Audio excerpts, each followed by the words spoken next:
Terapeuta, seja muito bem-vindo, seja muito bem-vinda ao programa Guia do Terapeuta Eficiente.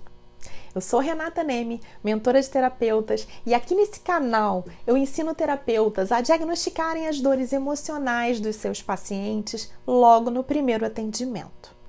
E o tema de hoje é os 6 princípios para conseguir realizar o diagnóstico das dores emocionais na primeira sessão.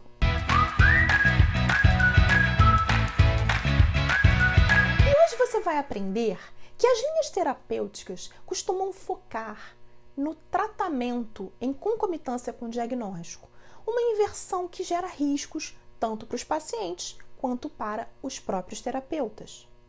Você vai entender também o quão importante é dar um passo atrás para, antes de tudo, diagnosticar as dores emocionais do seu paciente. Vai aprender que é possível utilizar uma metodologia de diagnóstico baseada em princípios que te permitem conhecer com profundidade o seu paciente e traçar a partir dali a melhor abordagem para o tratamento. Você vai entender cada um desses princípios e como eles podem revolucionar o seu trabalho de terapeuta. Terapeuta, as linhas terapêuticas existentes hoje são muito eficazes para tratar aqueles pacientes que buscam ajuda. Existem atualmente tantas técnicas interessantes que eu não conseguiria enumerar todas aqui. Há aquelas técnicas mais clássicas e ortodoxas, outras energéticas e integrativas, ainda aquelas técnicas tradicionais oriundas do Oriente, que eu particularmente adoro. Mas, como eu disse, é impossível enumerar todas elas, e eu trouxe apenas alguns exemplos de tipos de linhas.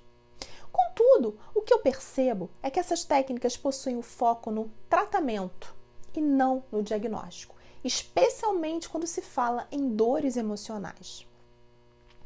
O paciente chega com alguns sintomas e o terapeuta ele já vai tratando deles e, enquanto isso, vai pesquisando as origens desses sintomas. Percebe que é como trocar o pneu do carro com ele andando? Isso acaba gerando alguns riscos. Vamos dizer que um paciente procura um terapeuta e relata alguns sintomas específicos. Como o terapeuta não conhece esse novo paciente, o que ele vai fazer? Uma anamnese, correto? Ele vai tateando no escuro, ele vai fazendo perguntas ao paciente para buscar conhecê-lo. E esse processo ele vai demorando algumas sessões.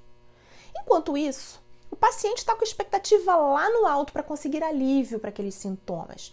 Ele vai gastando os recursos financeiros dele, ele vai usando o tempo dele. E vamos combinar que atualmente tempo está muito mais escasso que o dinheiro?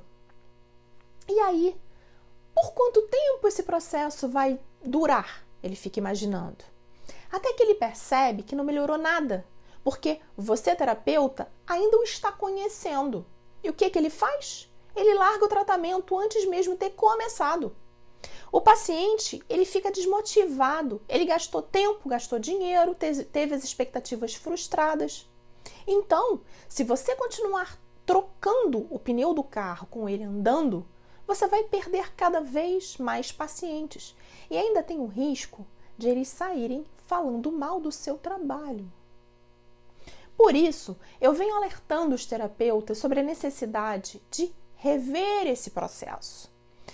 Para esse carro, troca esse pneu e aí então passa para colocar ele andando de novo.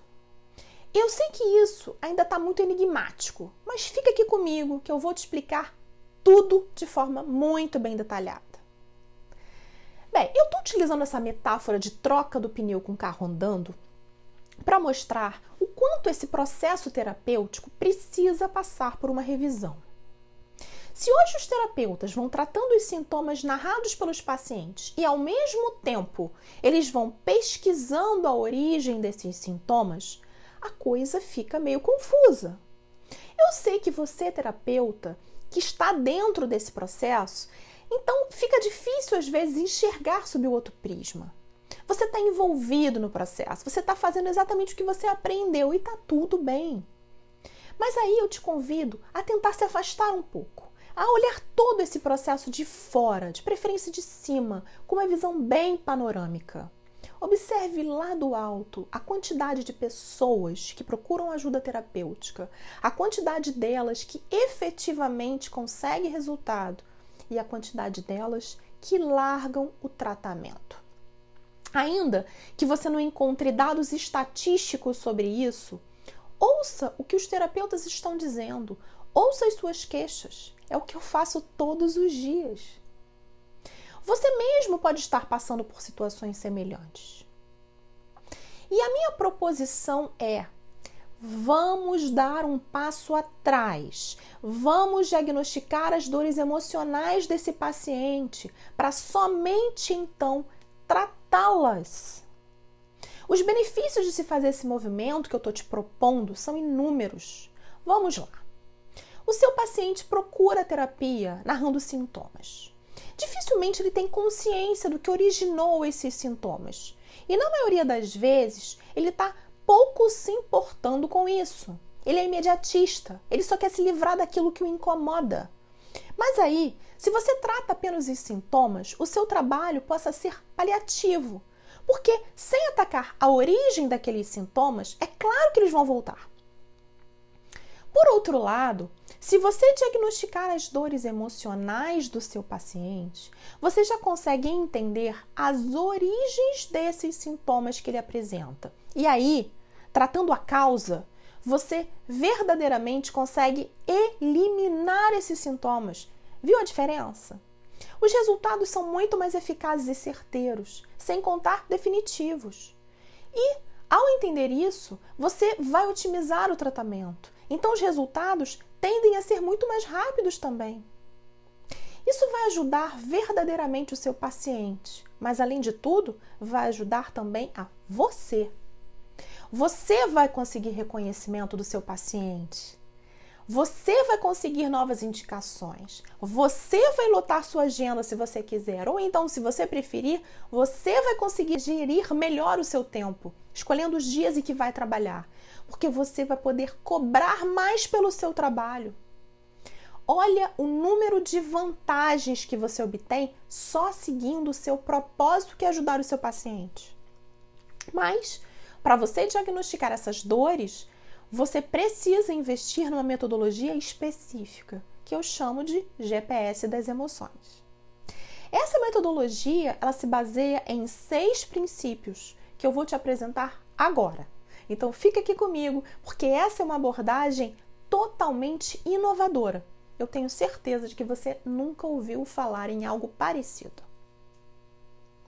O primeiro princípio consiste em conhecer a personalidade do paciente e o quanto ela influencia nos caminhos, nas escolhas dele. Algumas dores, elas já podem surgir daí. Vou dar exemplos. Uma personalidade mais forte pode levar a uma posição de liderança. Essa pessoa certamente tomará decisões que vão desagradar alguns. Aí ela vai atrair oponentes. Ela precisará estar sempre alerta e atenta, o que vai gerar tensão e desconfiança. Já uma personalidade mais sentimental pode levar a pessoa a se doar muito, a se deixar de lado e se sacrificar em prol de alguém que ela ama.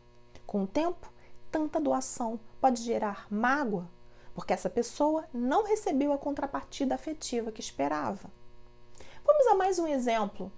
Uma personalidade mais controladora induz a tensão, porque ninguém consegue controlar tudo. E tanto esforço assim traz estresse e cansaço. A pessoa não consegue relaxar. E pior, quando ela se depara com alguma situação inesperada, ela pode desenvolver ansiedade extrema, fobias, pânico. Veja quanta coisa se pode identificar apenas com um desses princípios. E perceba que são 6 deles. Então, vamos prosseguir aqui. O segundo princípio consiste na avaliação dos padrões emocionais, isso é, das referências de afeto que a pessoa possui. Aqui, você deve levar em consideração a família de origem do paciente e como foi o relacionamento entre os integrantes dessa família. Como o paciente aprendeu a se relacionar, qual o conceito de amor foi inserido no inconsciente dele. Ele foi rejeitado por algum membro da família? Ele era um filho desejado? Ele recebeu atenção quando criança? Ele foi superprotegido ou teve uma criação mais livre? Todas essas questões são avaliadas para que você consiga traçar esse perfil emocional do seu paciente. Em terceiro lugar, você vai entender quais os obstáculos que se apresentaram na vida do seu paciente. Qual a área mais sensível, aquela em que ele não consegue se desenvolver, ou então que ele encontra mais dificuldades? Essas dificuldades, elas podem recair sobre qualquer aspecto da vida do seu paciente. Pode ser, por exemplo, dificuldade em ter prosperidade financeira, ou em se encontrar profissionalmente, ou em manter um relacionamento amoroso saudável, em conseguir ter filhos e outras tantas situações que ele pode enfrentar ao longo da vida. Aqui, ele vai enfrentar muitas frustrações e muitos dos sintomas que ele apresenta advêm desse terceiro princípio. Em seguida, como nem tudo precisa ser negativo e pesado, o quarto princípio se resume aos dons do seu paciente. Pode ser áreas da vida em que ele tem sorte, que as coisas que ele faz muito bem. De qualquer modo, aqui reside a boa sorte dele. O quinto princípio consiste em analisar os padrões inconscientes de comportamento. É claro que todos os outros princípios, eles trazem padrões. Mas aqui você analisa algumas situações que se repetem na vida dele sem que você consiga identificar a razão de forma tão imediata. São situações muito sutis e que não apresentam explicações tão óbvias. Por isso, a pesquisa é muito mais complexa. Por exemplo, você observa que seu paciente quer muito se relacionar com alguém, ele encontra pessoas interessadas, ele até consegue se envolver. Aparentemente ele faz tudo certinho, mas por algum motivo que, deve ser investigado, ele é abandonado pelas parceiras. E essa situação sempre se repete. E o sexto e último princípio é extremamente importante, porque ele vai te ajudar muito a traçar a melhor abordagem para o tratamento.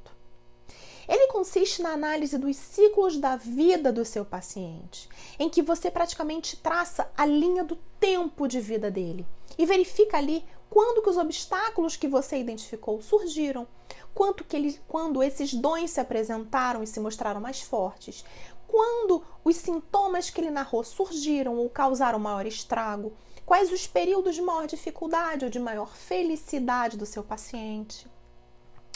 Você aqui consegue analisar também o momento atual, identificando se as dificuldades que o seu paciente narra são apenas passageiras ou se eles decorrem de um processo mais demorado.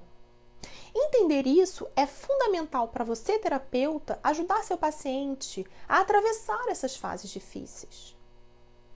Todos esses princípios você encontra nessa metodologia de diagnóstico, uma ferramenta absolutamente completa que revela a você muito do seu paciente, possibilitando a identificação das dores emocionais para que, então, você, terapeuta, consiga realmente tratar o seu paciente naquilo que mais dói nele, naquilo que causa profundo sofrimento, mesmo que ele ainda não tenha qualquer consciência disso e somente conheça os sintomas, que são a parte visível dessas dores, muitas vezes ocultas. O melhor momento para você utilizar essa metodologia é antes mesmo do seu primeiro atendimento de um paciente, pois você já inicia a sessão com um roteiro objetivo em mãos. É imprescindível, claro, ouvir o seu paciente, porque aqui também vale a regra de que a clínica é soberana. Aí, a partir do momento em que ele narra seu problema ou sintoma, você já pode ir aprofundando com ele algumas perguntas, colocando-o para refletir.